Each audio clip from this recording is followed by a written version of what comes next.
What's up, everybody? Welcome back to the series Homosexuality in the Bible, 6 verses that causes division. Today in episode 3, we're going to go over what the New Testament now has to say about whether it affirms the practice of homosexuality or condemns it. We're going to be in Romans chapter 1, specifically dealing with verses 26 through 27. Now, before I get into this, I want to let you guys know that a lot of what I'm going to say has been pulled and studied specifically and especially from a Bible scholar by the name of Preston Sprinkle, who wrote a book about this called People to Be Loved: Why Homosexuality is Not Just an Issue. I want to give you guys context behind the Greco-Roman world in which this letter from Paul was written in. In the Greco-Roman world, specifically regarding same-sex relations and same-sex intercourse, pederasty, which means the love of boys, was the most common practice of same-sex relations in the Greco-Roman world.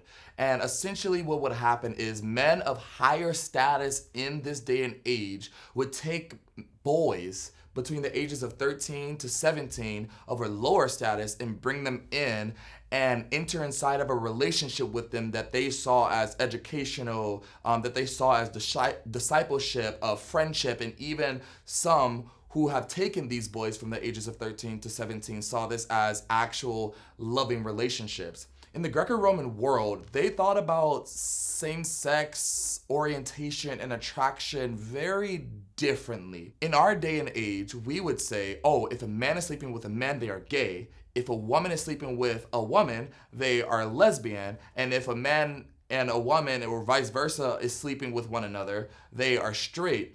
But that's not necessarily how they viewed this in the Greco-Roman world. They actually viewed it as they really didn't care about who you were sleeping with. Like that really wasn't their primary or big concern in this world. But what their concern, if any, was with not necessarily who you were sleeping with, but who was the submissive one in this sexual intercourse, who was the effeminate one, who was the soft one in this type of sexual intercourse. Contrary to what a lot of people might say, although the minority, there were actual loving and consensual and monogamous relationships within the Greco-Roman world between men and women and women.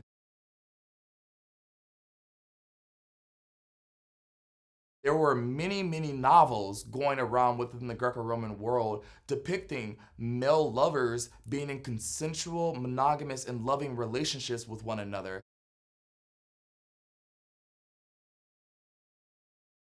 Because these novels were going around with same-sex, loving, monogamous, consensual relationships, this was written based off of the reality of what was going on in the Greco-Roman world. Now, I'll get into examples of women later on because I'm going to be talking about a whole different thing regarding that. But I just wanted to give you an example before we get into what Romans 1, 26 through 27 has to say. Romans 1, verses 26 through 27 says this: For this reason, God gave them up to dishonorable passions, for their women exchanged natural relations for those that are contrary to nature. And the men likewise gave up natural relations with women and were consumed with passion for one another, men committing shameless acts with men and receiving in themselves the due penalty for their error. Now, the first thing that I want to bring up is that I just want to let everybody know that in Romans 1, really the entirety of the book of Romans, Paul is not just coming for gay people. He comes for everybody. He comes for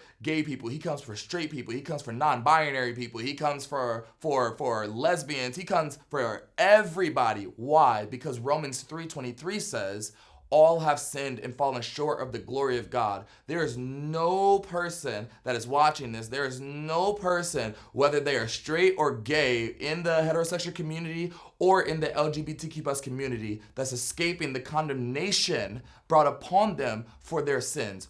All have sinned. There is no one woman or there's no one man who has never sinned against God or sinned against others.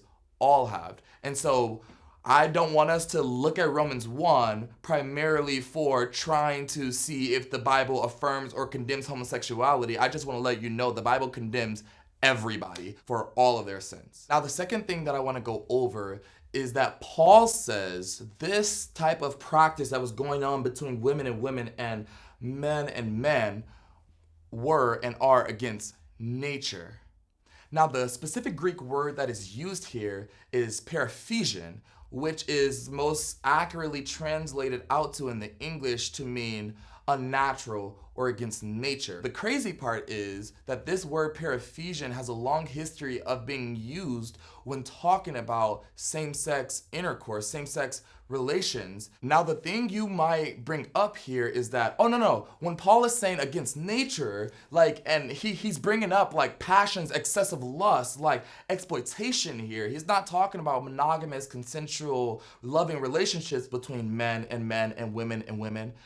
But the problem with this is, if you're going to say this about this context in these verses, you have to apply this to women as well. Now, why do I say this? Well, it's because although we know that the most common sexual relation, sexual intercourse that was happening between men were with boys, and it was pederasty, it wasn't like that for women. It was almost rare for women same-sex intercourse or same-sex relations to fall under pederasty, because history is on the side of women being in consensual and monogamous, loving, mutual even relationships with one another that's not based off of higher status. See, the thing is, women were very, very low in status, especially in the Greco-Roman world. So to apply the excessive lust or pederasty or exploitation to women, you just cannot do, because that was not the type of same-sex relations that happened between them.